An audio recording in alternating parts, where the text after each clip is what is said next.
I'm Aaron from PhoneDog.com, and part 2 of a dogfight battle between the HTC Windows Phone 8X and the Nokia Lumia 822 starts in just a second, but first, special thanks to our partners at Best Buy Mobile for giving us devices just like this for use in our One Pull-Up Bandit giveaway game, which we turn around and give to you on the site for free at instantwin.phonedog.com. When you walk into Best Buy Mobile, you're not going to deal with rebates. I hate paperwork. I hate waiting 8 to 10 weeks for those debit cards that you never use anyway. At Best Buy Mobile, you'll walk out paying the after rebate price. Let's take a look. 8X, Lumia 822. Which device is going to win? Let's find out in a dogfight, which starts right now. It's part 2 of a dogfight video between the two Windows Phone 8 devices available on Verizon. One is the HTC Windows Phone 8X.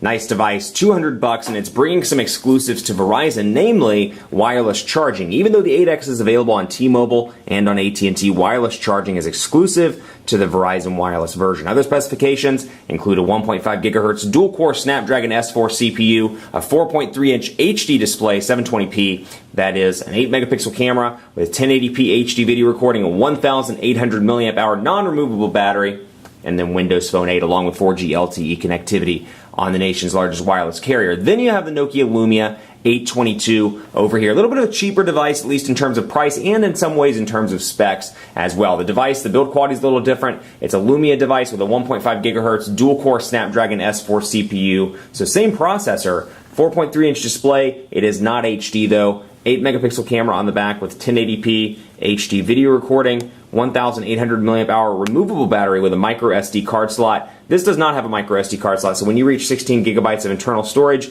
you are out of luck on the 8X, so keep that in mind. 8-megapixel camera, like I said, 4G LTE connectivity over here, much cheaper on Verizon at $49.99. So you're saving some more money. Is it worth getting rid of the HD display and paying $49.99, or should you go with the HD display and the better build quality and go with the device that's $200 on Verizon? We're going to find out a little bit more in part 2 of the dogfight. Let's jump right in to the cameras on both of these devices. I want to knock that out because they're both 8-megapixel cameras. And we'll load this up. 8-megapixel shooters on both units. And I love the fact that on Windows Phone 8 you can easily swipe between the gallery and the live image itself. So you can see that image that I took. And here's an image just to show you what text looks like. And I showed the Lumia 822 press release that Verizon sent over when the device came in. You can see very clear text all around the chip on this. Very nice. Then, of course, HTC does a great job in this department with their high-end units. I'm going to bring over this Galaxy Note 2 that's sitting on my desk so you can take a look at it. And that was with the flash on. Let's go ahead and turn the flash off. And there you can see what an image looks like. So logo is nice and clean, easy to see, beautiful image over on this device as well. Very pleased all around with the overall look and feel of cameras on both. And then of course you have some goodies that come in Windows Phone 8 as well. And I'll show you those right here. For example, Bing Vision. These are basically camera lenses you can install atop this. So this one has Bing Vision as well. And you're like, well, what else is there besides Bing Vision? Let me show you what you can get in the Microsoft Store, and I'll take that time to talk a little bit about Microsoft Store itself. It's not quite up to par as the Android Store, Google Play, and then of course the App Store on the Apple side, but what you do get is some great collections of applications, some of which are HTC or Nokia exclusives. Here are some applications that you can take advantage of in your camera. For example, Photo Beamer, Smart Shoot, Cinemagraph, and I give the edge to Nokia just because they've got a ton of stuff you can do with your camera. Over here, it's a bunch of HTC applications which are great, but you don't get anything like Creative Studio, Panorama, excuse me, I think I'm losing my voice. Panorama, and then of course a couple of different filters. So I can install Panorama, for example, and use the device obviously to take a panorama shot, and that'll appear and live right within my camera application. So that's a really nice feature there. That said, the overall image quality is fantastic on the HTC 8X, and one thing I really like, and I find myself missing this when I'm not working with HTC Windows phones, the lock screen. Absolutely love the fact that the weather pops up just like that. It's a beautiful HTC thing. It looks just as good as it does on Android. And again, I like the new things that Windows Phone 8 brings in terms of ease of use and shortcuts. So as you can see here, there's that. And let's jump right into the People Hub as well. I want to start out with the Me Hub so you can take a look at that. The Me Hub is not the actual name. It's just called the Me Tile. And you can see right here, bam, it brings up my Twitter account. I can post an update from either one of these, and I can post it to Twitter. If I had other social networks shared on this, I could post to something else, but I can easily post a quick update. From there, I can see notifications, people that have mentioned me in tweets, people that are following me or that have replied to me, and I can check in and set chat status as well if I want to, all from this hub right here. Let me check in, pick a place, and I can move back and forth between that. And of course, I've got it down on both of these devices, and it's showing my Twitter picture right now. So you can see right there as well, and the person or people that have mentioned me throughout the day in tweets. Now, this is the PhoneDog_Aaron account. Just as a note, as a reminder, I am leaving PhoneDog on December 31st. If you want to keep in touch with me, my personal Twitter handle is Aaron C. Baker. I'd love to hear from you about this dogfight, both before and after December 31st. Hit me up there and let me know what you think. The PhoneDog_Aaron account will be shutting down pretty soon. So keep that in mind if you do communicate with me on a regular basis on Twitter. But let's take a look, jumping away from that and jumping into some more exciting stuff, because you want to talk about exciting things. I want to talk about the value-added applications that Nokia brings in over here. And one of those is Nokia City Lens, and we'll bring that up. And we played with this before in quite a few reviews and dogfights, but you know what? I'm obviously in Dallas, live in Dallas, so let's find some food around the office. And I can calibrate the compass. I'll find some food over here, and I can either do it in portrait mode and see all those laid out pretty quickly and pretty easily without a lag, or I can switch it over to landscape mode and I can see them in kind of real time. So you can obviously see the compass over here. I can see McDonald's across the way. I can see Dairy Queen. I can see Egg Roll Express. I can see Fish on Fire and more. And then of course I can see my laptop.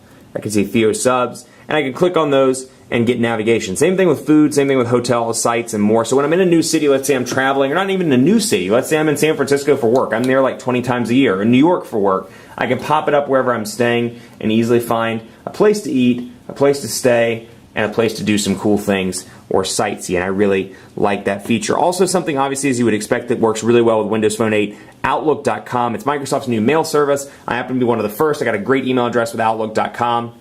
Very quick and very easy to use on both of these devices. So we'll load up Outlook so you can see what that looks like as well. And I'll load it up over here as well just to show you the two different themes. You can obviously switch between dark and light on both of these units. So you can see emails, Windows Phone over here, and all I have to do to delete that and scroll back and forth and just click over there on the side and delete multiple messages at once. Or I can switch folders and more. Pinch to zoom, responsive again through here. Very responsive, very fluid user interface. That said, it does still exhibit an element of simplicity. So if you're somebody that really likes that complex feel of Android, you like to root, you like to hack, and you like your device to feel like that, like it's got a bunch of features, I think there's a distinct feeling that people get when it comes to that. You either really like a simplistic device that's just easy to use and kind of always works, kind of like iPhone, kind of like Windows Phone 8, or you want that device where you can tinker and play with it and find different settings and different features. That's where Android comes into play. I'm still learning stuff every day about Android, finding new features, because honestly, you're paying for HTC now, you're paying for Samsung, you're paying for LG and Motorola to develop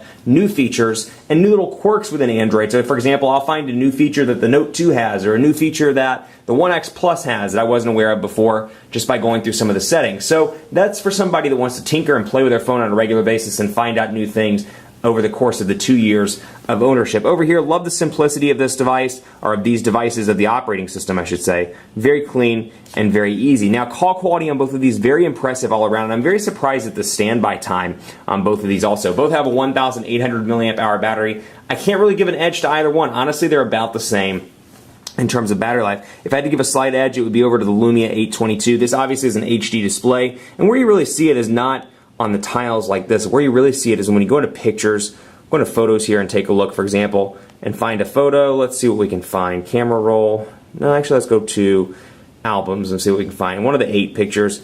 And here's where you can really see that HD display at work. Really a nice HD display. This is a really well-crafted device. I love the way this phone fits in the hands. Very impressed all around with this phone.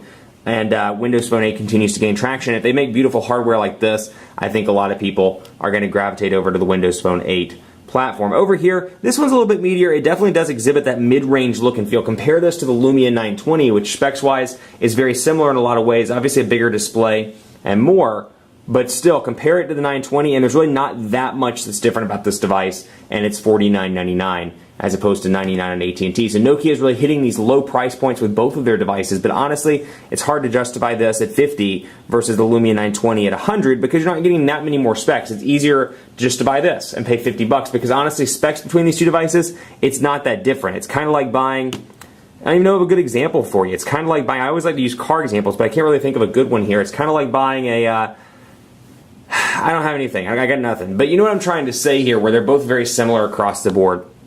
And you think you'd be happy with either one. Applications look good, and this is one thing I wanted to highlight before we signed off. Obviously, you have Xbox Live integration on both of these, And then you have VZ Navigator over here. Wallet's really useful, where I can come in here and I can store my coupons, credit cards, and more. I can get started, and I can add a plus sign to add a new credit card. And we'll add a new card, for example, to the wallet. And I'll show you the way that the overall user interface looks on this device. So I can enter the credit card here and use next. And then I can use this wallet for purchases and more. So really nice that that application is coming out of the gate. Both of these devices have NFC capabilities. Tap to send, which is really nice. That's what they're calling it in Microsoft Windows Phone 8. Another great thing about both of these devices, Kids Corner, which I've highlighted a couple of times in some Windows Phone 8 reviews, but I'll show you what it's like over here. Settings, you got your kid that plays with your phone. You don't want him or her to call somebody or email somebody at work. So what you do is you come down to Kids Corner and you turn it on, and we're going to add some applications. Let's say kid gets camera, calculator, alarms, and Foursquare, and that's about it. We're not going to set a password, but what you can do is set a password so they can't access your screen, but what they can access is their own Kids Corner. So Kids Corner, you just have to swipe back and forth. As soon as you swipe to the left, you can access Kids Corner and swipe it up, and they get to have their own fun with Kids Corner and customize it to their own. So this is Johnny's Kids Corner. His name is Johnny, and we're going to go back, and this is Johnny's Kids Corner. So when I'm done, all I have to do is turn it off and back on, and then Johnny's Kids Corner starts right up just like that. So I can customize. Of course, I can do the same tile customizations. I can't remove the applications, but I can change them around and make this however I want it to look in terms of look and feel. And of course, I can change the font, or excuse me, the color and the black and white background. So that's a cool feature. You can customize it, and when you're done, you just turn it off and back on, and you can go right back to your main area. So both of these devices are great, and again, this is one of those things where it's not like Android, where it's not like an HTC versus the Samsung battle, where it's like 87 Samsung features, 87 HTC features, which one's better for the mainstream consumer? No, these are really similar in a lot of ways, and you're getting some better value-added applications with Nokia over here. I don't know that those necessarily translate into a huge deal when it comes to this device. Where I think a lot of people are going to look at this is price. If you walk into a Verizon store, this is 50 bucks, this is 200.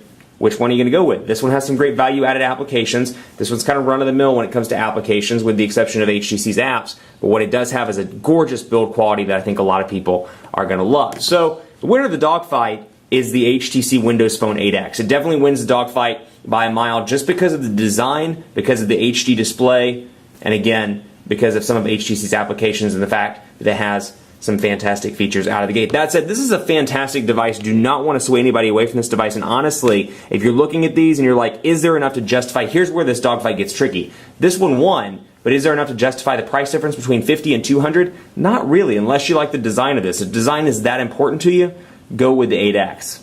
If design's not that important to you, you still want a powerful device. This is almost equally powerful. If you can avoid the HD display and avoid the build quality, it's going to be just as good of a device. Keep it locked on PhoneDog.com for continuing coverage of Windows Phone 8 and more. Be sure to follow me on Twitter. Aaron C. Baker is my personal handle. PhoneDog_Aaron is shutting down this Friday, being transferred over to PhoneDog_Taylor. I'd encourage you to follow him as well. He'll be leading PhoneDog on the day-to-day when I leave on December 31st. So keep it locked on PhoneDog. We've got a lot of exciting things coming up for 2013. Keep it locked on the site for continuing coverage, and as always, we'll see you next time.